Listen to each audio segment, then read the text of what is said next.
이 독일 학생이 처음에 계엄령이 뭔지 몰랐는데 근데 이 계엄령이란 게 또 한밤중에 선언되어질 수 있다는 것이 너무도 두려웠대요. 그러면서 하는 말이 이 어려운 상황에서도 맞서면서 기꺼이 목소리를 낸 한국인들의 용기에 감탄을 했다라고 그러더라고요. 자, 그리고 저는 한국의 국회의원들이 울타리를 넘어서 의사당에 들어와야 했다는 거에 믿겨지지가 않았대요. 그러면서 그들이 했던 그 노력을 정말로 존경을 한다.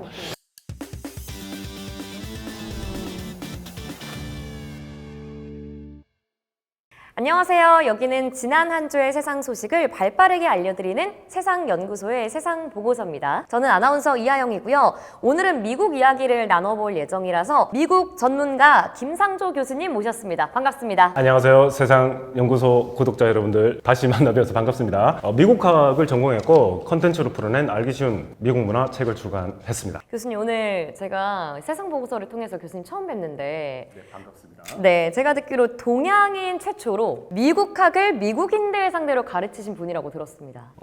미국 대학원에 있을 때 제 지도 교수님이 학과장을 하실 때 저한테 미국 학생들을 가르쳐 보는 게 어떻겠냐라고 물어보시더라고요. 그래서 제가 그러면 한국어 수업을 가르치게 되는 겁니까? 여쭤보니까 그게 아니고 미국 학생들에게 미국 문화를 가르치는 수업을 담당해봐라 이렇게 말씀하시길래 저는 못합니다 그랬거든요. 왜냐하면 자기 나라 문화를 외국인이 가르친다는 건 제가 생각해도 이게 가능하지 않을 거라고 생각했는데 그때 교수님께서 그러시더라고요. 항상 저한테 마지막까지 그러셨는데 Why not? 이라고 하시더라고요. 네가 못할 게 뭐가 있냐고. 너 할 수 있어. 해봐. 라고 했던 게 그게 이제 동기부여가 돼가지고 미국 학생들을 가르치게 됐습니다. 그래서 글로벌 속의 미국이라는 수업을 6년 동안 강의를 했었습니다. 그래서 처음에 수업을 들어갔더니 어마어마하게 긴장이 되는 거예요. 학생들이 30명, 32명인가 이렇게 앉아 있었는데 학생들이 이제 벙 찌더라고요. 그래서 벙 찌는 그 모습을 보고 저도 벙을 찌니까 그 다음 시간에 수업을 들어가서 내가 생각해도 내가 여러분들 입장이라도 좀 당황스러울 것 같다. 하지만 우리 이렇게 생각을 하자. 나는 여러분을 가르치러 들어온 사람이라기보다는 여러분들을 도와주러 온 사람이라고 생각했으면 좋겠네. 그렇게 편하게 생각을 하다 보니까 점점 수업도 좋아지고 반응도 좋아지고 강의평가도 그렇게 나쁘지 않았던 것 같아요.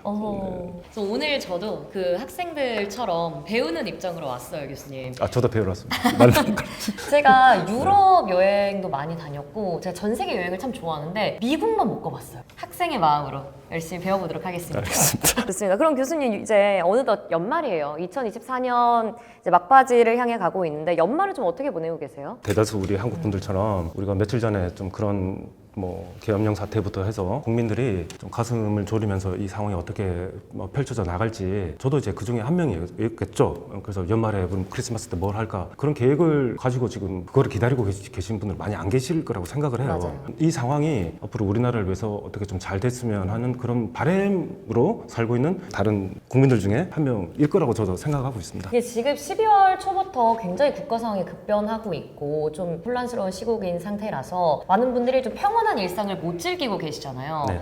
근데 이런 상황을 외국인 분들도 굉장히 주목해 보고 있더라고요. 스페인에 있는 제 친구들이 저한테 연락을 굉장히 많이 해줬어요. 너 괜찮냐? 저의 안위를 묻는 연락들이 많이 왔고 또 한국은 공식적으로 휴전 국가이기 때문에 많은 친구들이 굉장히 걱정을 하더라고요. 외국인의 눈에는 이런 사태가 어떻게 보일까 좀 궁금하기도 했는데 아무래도 교수님이 외국 학생들을 많이 가르쳐 보셨으니까 이런 반응 등을 잘 아실 것 같아요. 저도 미국에서 공부를 했으니까 미국에 아는 지인들이 많은 걱정의 이메일도 많이 보내줬었거든요. 또 미국 지인들뿐만 아니라 제 수업을 들었던 외국인 학생들이 꽤 많이 있었습니다. 특히나 지난 학기 그리고 작년에 제 수업을 들었던 학생들로부터 걱정의 메시지를 좀 받기도 했어요. 그리고 제가 올해 5월 달부터 학생들하고 좀 소통을 좀 더 잘 해보고 싶은 생각에 인스타를 제가 계정을 열었거든요. 그래서 그 인스타 계정에 제 팔로워가 지금 500명이 좀 넘어갔어요. 그 대부분이 제 수업을 들었던 학생들, 졸업생들 다 그렇습니다. 그래서 이제 다 자기 나라로 돌아갔거든요. 그 학생들한테 이제 DM을 보내봤죠.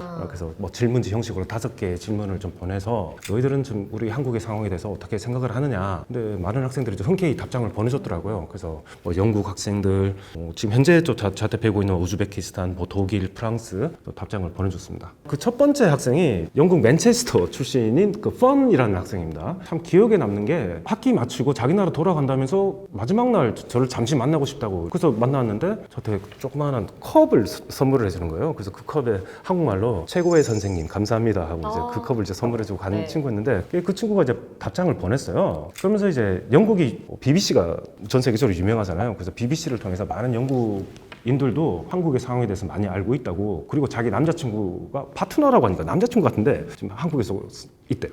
아. 그래서 지금 파트너 걱정이 되게 된다고. 뭐 내 걱정도 되지만 뭐 파트너 걱정도 많이 되어서 지금 한국의 상황이 많이 좋아졌으면 좋겠다라고 하는 친구가 있었고, 저 우즈베키스탄 앙겔리라는 학생입니다. 이 학생은 고려인이에요. 이 학생이 4개국어를 하거든요. 네. 그래서 우즈벡, 러시아어, 영어. 그 학생을 보면서 그럼 할머니 할아버지는 더 연해주에 가서 스탈린 때 끌려와가지고 저 중앙아시아 뭐 우즈베키스탄까지 강제 이주를 당해가지고 고생을 하셨던 한국 분들의 자손일 거 아니에요. 그래서 이 학생도 한국에 3년을 살았는데, 한국에 네. 3년 동안 살았는데 한국이 좋은 점을 먼저 말을 하더라고요. 그래서 한국은 대중교통이 되게 좋대요. 내비게이션 시스템이 되게 정확하대요. 그러면서 한국 사람들이 질서를 유지해 나가는 그런 방식이 되게 인상 깊다고 이렇게 하면서 한국 문화를 되게 사랑하는 친구입니다. 갑작스럽게 이제 지금 이제 기말고사 기간이거든요. 그쵸. 지금 학교에서는 기말고사 한참 준비하고 있는데 밤새 오늘 밤새서 그 시험 준비해야지라고 했는데 이제 우즈벡 친구들한테 우즈베키스탄에서 연락이 왔대요. 한국 지금 어떻게 되냐고, 큰일 난 거 아니냐고, 너 아니가 궁금하다고 해서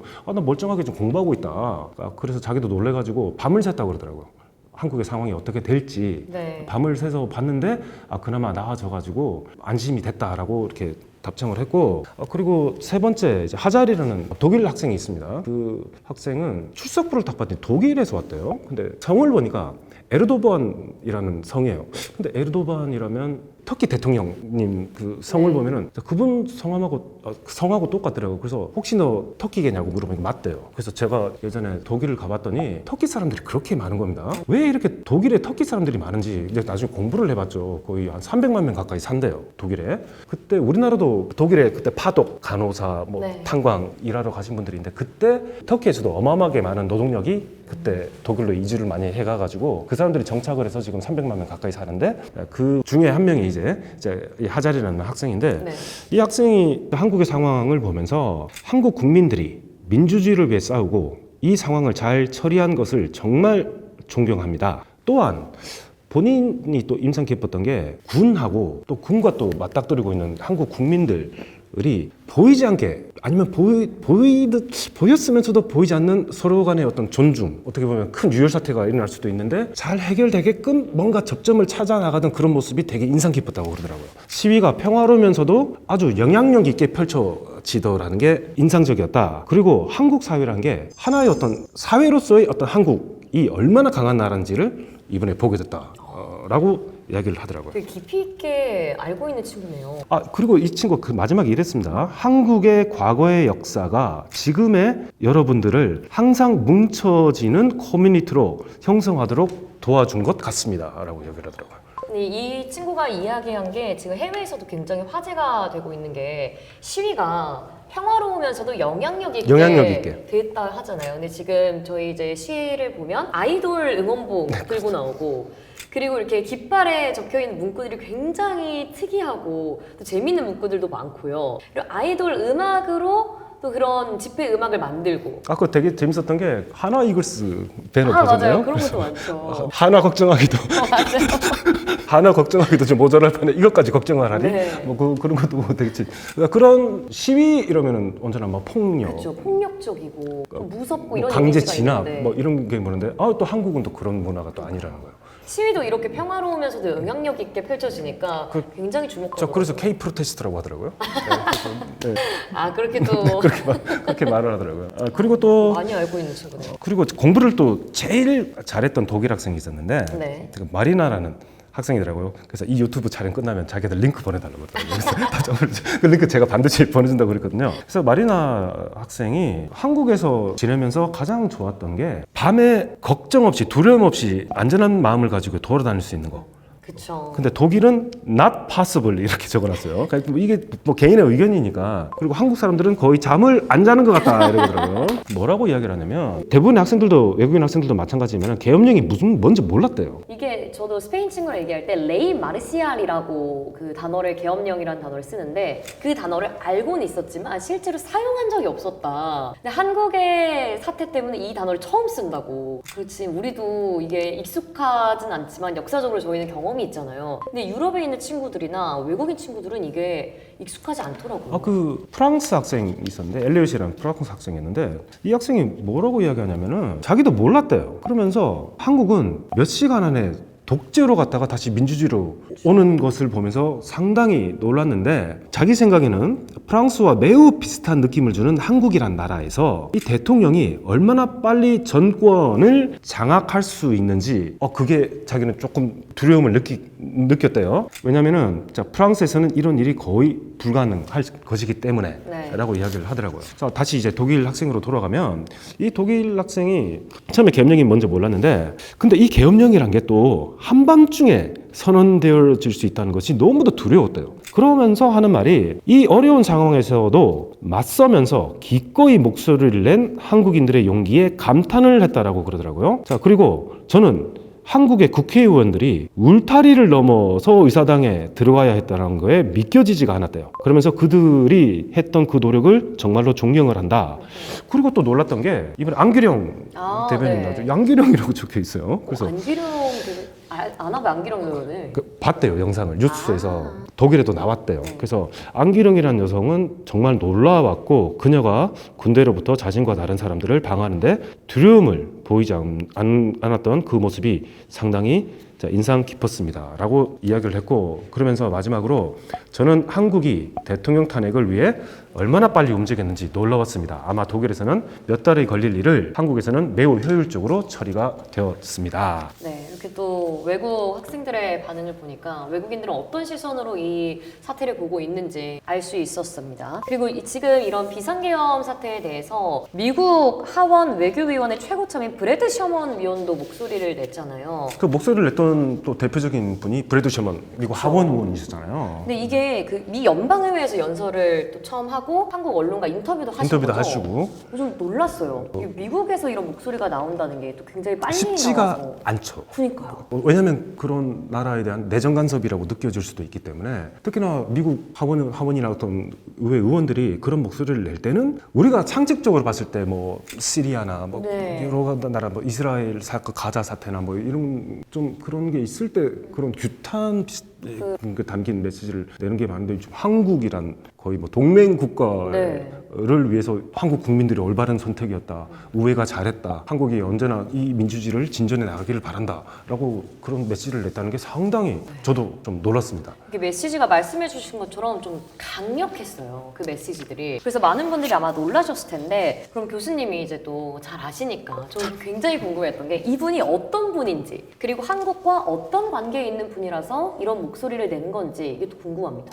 브래드 셔먼 하원 의원께서는 캘리포니아 로스앤젤레스 이쪽 지역구를 두신 의원이시죠. 하원 의원이신데 아시아 태평양 위원회 속해 있으시면서 우리나라 한반도 이슈 특히 이제 북한 문제 그리고 북한 인권 문제에 관한 어떤 그런 목소리를 많이 내오셨고 그리고 이분이 특히 이제 중국에 대해서도 되게 좀 비판적인 입장을 가지시는데 뭐 중국이란 나라 자체에 대한 비판이라기보다는 어떤 중국에서의 어떤 인권 문제 있죠. 네. 특히나 신장 위구르 이슈가 있을 때 신장 위구르 쪽 사람들이 지금 겪고 있는 그런 인권 침해 문제에 대한 목소리를 상당히 많이 내셨어요. 이분이 그때 뭐라고 그때 말씀하셨냐면 트럼프 대통령한테 그런 메시지를 내시면서 전 세계 스트롱맨이라고 합니다. 네. 스트롱맨 하면 강한 사람이 아니고 스트롱맨은 전 세계 스트롱맨이라고 하면 철권 통치자 그러니까 독재자예요. 독재자. 그러니까 전 세계 독재자들에게 네. 세계가 그들의 행동에 대해서 책임을 물을 것임을 반드시 보여줘야 한다라고 하시면서 트럼프 대통령한테 중국 관료들에 대한 제재를 하자라고 말씀을 해 오셨던 분이니까 이번 사태를 보면서 한국이 혹시 그런 위기에 처할 수도 있는 나라가 될 수도 있다는 그런 걱정을 하셨던 것 같아요. 왜냐면 이분은 그런 스트롱맨들에 대한 어떤 목소리를 강하게 많이 내오셨으니까 네. 이런 배경 때문에 이분이 이번에 한국과 한국민들을 위한 그런 메시지를 내신 게 아닐까. 그리고 또 특이한 점이 브래드 셜먼이라는 분은 부모님께서 우크라이나에서 건너오신 유태계 그 이민자의 자식이세요. 이제 동유럽 쪽 러시아, 우크라이나 이쪽 유태인들이 언제 많이 건너오냐면 1900년대 초반에 많이 건너와요. 왜냐하면 그때 당시에 반유태주의 정서 때문에 많은 유태인들이 그쪽에서 공격당하고 폭행당하고 살인당하고 하는 그런 피해를 그거를 포그롬이라고 하는데 그때 인도주의적 차원에서 미국 정부에서 이 사람들을 이제 이민자로서 이제 받아줬어요. 그래서 어마어마하게 많은 유태인들이 미국으로 건너왔는데 건너와서도 차별을 많이 받고 살아서 유태인들이 사회적 계층 상승의 기회로서 항상 차별을 받으니까 캘리포니아 쪽으로 이주를 많이 해요. 그래서 유태인들이 미국 산업에서 가장 진출을 해서 성공한 분야가 엔터테인먼트 산업. 그래서 LA 쪽, 할리우드, 네. 음악 분야 이쪽으로 진출을 해서 엔터테인먼트 산업 분야는 유태인들이 자각을 많이 했죠. 자, 그런 배경이 있습니다. 그래서 네. 이분이 이스라엘 문제에 대한 목소리도 많이 내오셨고 더불어서 이제 아시아 태평양 문제, 특히 북한 문제, 북한 인권 문제, 그러니까 한국인들을 위한 어떤 그런 목소리들을 지금까지 많이 내오셨던 분이다. 미군은 DMZ에 수만 명의 병력을 배치하고 있고 이 병력은 싸우다가 희생할 준비가 돼 있습니다. 그러나 북한의 도발이 없을 때 위장작전으로 발발한 전쟁으로 인해 병력이 죽는 것을 미국은 원치 않습니다. 그렇지만 저는 이 혐의가 부분적으로 사실인지 거짓인지 완전한 사실인지 모르겠습니다. 미국 역시 미국만의 정보 수집 능력이 있습니다. 그리고 만약 대한민국 국군이 남한 내 한 장소를 공격해서 사건이 발생했다 해도 미국은 북한의 공격이 아니라는 걸 알고 있었을 겁니다. 또 이를 공개하여 북한이 당시 그러한 공격을 하지 않았다는 것을 한국과 미국 국민들에게 분명히 알렸을 겁니다. 그렇다고 북한이 나쁜 일을 하지 않는다는 의미는 아닙니다. 그러나 만약 대한민국의 어느 장소가 북한에 의해 공격당하는 것처럼 보이게 하려는 시도가 있었다면 미국은 진실을 알고 있었을 것이고 이를 공개했을 거라는 얘기입니다. 네, 이렇게 브래드 셔먼 의원의 연설을 봤는데 교수님이 이 연설을 처음 봤을 때 어떤 생각이 드셨는지도 궁금해요. 이분의 개인적인 의견이 아니라 미국 의회와 미국 정부의 입장을 반영했다라는 게 좀 읽히더라고요. 많이 알고 있는데 말을 좀 아끼는 느낌이 들었어요. 왜냐면 내정 건cep이라고 느껴질 수 있으니까요. 그래서 그러니까. 들으면서 뭔가 많이 알고 있고 하지만 다 말하면 안 되니까 일단 여기까지만 하겠다 이런 느낌을 좀 저는 받았거든요. 예전에 미국이 도청 문제 때문에 되게 고생을 한 적이 있었잖아요. 네. NSA 도청 파문 이거 말씀하시는 거죠? 예, 에드워드 스노든. 그 CIA 직원. 네네. 에드워드 스노든이라는 사람이 폭로한 게 있었는데 이제 그 미국 도청 기록들을 해외 각국 정상 지도자들 도청한 기록들이 쫙 나왔거든요. 그래서 보니까 예전에 메르켈 총리 있잖아요, 독일 네. 총리. 독일 총리 통화한 내역까지 도청을 다 하고 있는 거예요. 통화하는 것까지. 그러면 한국은 또 어떻겠어요? 한국도 몇 년 전에 도청 문제 때문에 그쵸. 시끄러웠잖아요. 그래서 한국에서의 어떤 상황들을 일거수일투족 파악을 할 수 있는 능력들은 미국이 가지고 있죠. 우리는 다 알고 있어라는 걸 다 보여줄 수는 없잖아요. 그렇죠. 돌려서 말한 게 한 이 정도 되지 않을까. 그럼 여기서 짤막 상식으로 저는 늘 궁금했던 게 한국과 미국이 이제 의회 구성이나 제도가 좀 다르잖아요. 자, 우리는 국회의원 제도가 있고 네. 미국은 양원 제도죠. 하원, 상원이 있죠. 브래드 셜먼 하원 의원이면 상원 의원도 아니고 좀 낮은 분 아니야? 뭐 상원 의원보다? 네. 라고 생각할 수 있지만 꼭 그런 개념은 아니에요. 미국은. 상원은 미국 주가 몇 개인 줄 아세요? 그래서 학생들은 항상 물어보고 미국의 주가 몇 개입니까? 이렇게 네. 제일 첫 시간에 항상 물어보는데 미국의 주가 이제 50개가 있어요. 미국의 상원 의원은 각 주마다 그 주가 인구가 많고 크기가 뭐 크고 작고를 떠나서 무조건 각 주마다 2명씩 선출하게 돼 있어요. 네. 그래서 미국 상원의 숫자는 100명이에요. 100명. 왜 100명이냐? 50개 주니까요. 2명씩 이제 선출하게 규정이 되어 있고, 그리고 하원은 우리하고 똑같이 지역구 개념으로 네. 인구 비례에 따라서 선출을 해요. 그래서 인구가 가장 많은 뭐 캘리포니아 같은 경우는 52명이고 인구가 적은 와이오밍 같은 주는 뭐 1명 하원은 선출을 해서 전체 하원 의원의 숫자는 435명입니다. 네. 인구 비례에 따라서 선출하기 때문에. 그래서 이제 상원은 외교 및 대통령의 대법관, 장관, 대사 임명 있죠. 그거를 승인할 권한을 가지고 그 다음에 조약을 또 비준해 줄 수 있는 권한을 가지고 세 번째, 이번에 우리가 탄핵 사건을 겪었잖아요. 우리나라에서. 그럼 미국은 어떻게 탄핵을 하나? 이 탄핵을 결정할 수 있는 게 미국 상원이에요. 그럼 하원은 아예 그럴 때는 결정권이 없는 건가요? 재밌는 게 미국은 하원이 탄핵을 발의를 할 수가 있어요. 자, 발의해서 심사할 권리를 미국 하원이 가지고 있고 그게 통과가 되면 상원으로 올라가서 상원에서 결정을 내릴 수 있는데 참 재밌는 게 하원에서 그 제적 인원의 과반이 넘으면 통과가 돼요. 네. 그럼 상원으로 올라가면 상원에서 제적 인원의 3분의 2가 우리도 3분의 2였잖아요. 네. 그래서 200명이 넘어가나 안 넘어가나 그래서 이번에 204명이 돼가지고 3분의 2가 넘어가서 통과가 됐는데 미국도 상원 제적 인원의 3분의 2니까 100명이라고 했잖아요. 네. 그 3분의 2니까 67명이 넘어가면 탄핵이 돼요. 그러면 또 이게 궁금할 수 있으시겠죠. 그러면 지금 미국 역사에서 탄핵 당하신 미국 대통령 있으신가요? 있나요? 없어요. 그렇죠. 없어요. 그런데 역대 미국 대통령 중에 하원을 통과한 탄핵 발의가 통과돼서 이제 상원까지 올라간 대통령이 3분 계세요. 3분. 아, 그래요?